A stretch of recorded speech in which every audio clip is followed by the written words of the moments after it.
Howdy! So, whoa. Holy cow, what? See how full of water this is? What?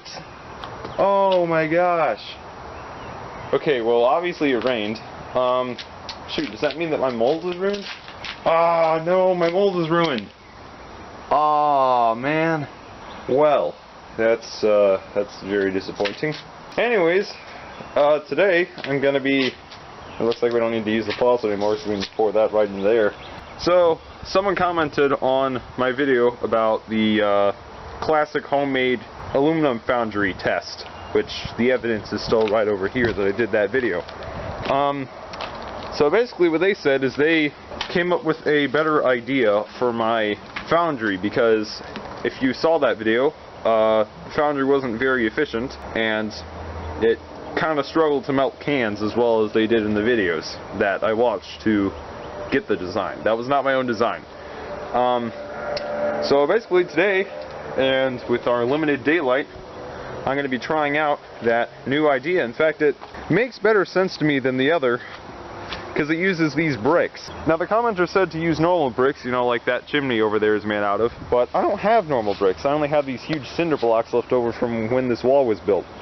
So I'm just going to be using those, and basically the idea there is to insulate the heat so when it gets hotter and it doesn't get lost from the sides of the chimney.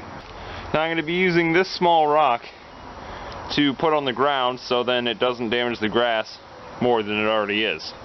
It's not really going to do much, but it'll be better than nothing.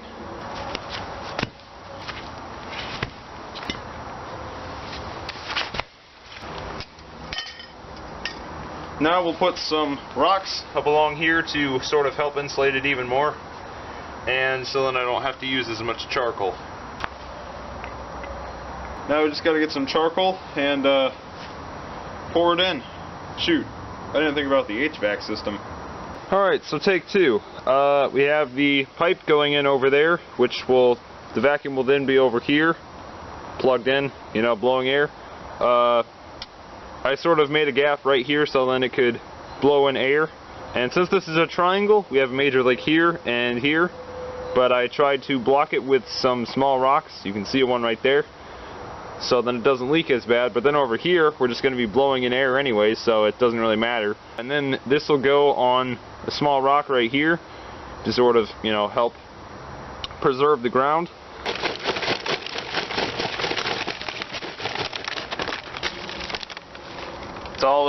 That's all the charcoal we've got.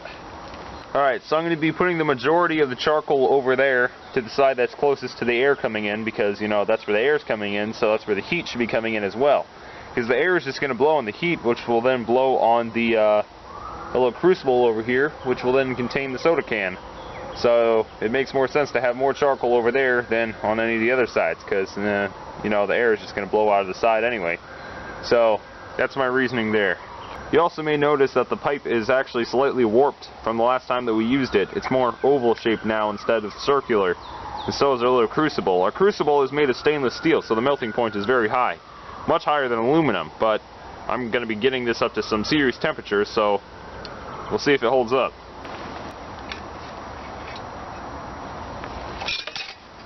How come I never get this thing right? I tried a different version of this crucible. It's actually, no, it's right over there. And it was really small. And in fact, it was too small to fit this in there, so I had to light the coal outside of it, which took a very long time. So this may have a hard time getting lit, but we'll try it anyway. Alright, so it's getting hot right now. We'll check back on that in a little bit. Alright, so while that's doing that, let's pour this water back into this can, so then we have something to put our fire out with. And there's a coal down there, in fact. That's unfortunate. I don't think we'll be able to use that.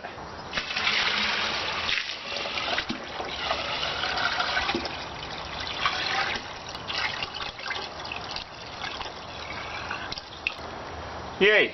It also appears that we need new clay, because this one turned into a rock. Normally I would just grind this up, but I got a whole container of clay left, so I'll put this in it so then it sort of breaks down.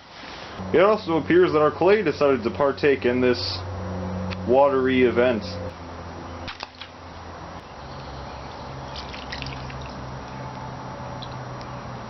So here's our attempt from last time. It's got no insulation, it's really small, but the key feature is that it doesn't use much coal. So pretty much the logic here is that the coal would go into this bottom part, and then I had the stainless steel cup up here with the soda can in it.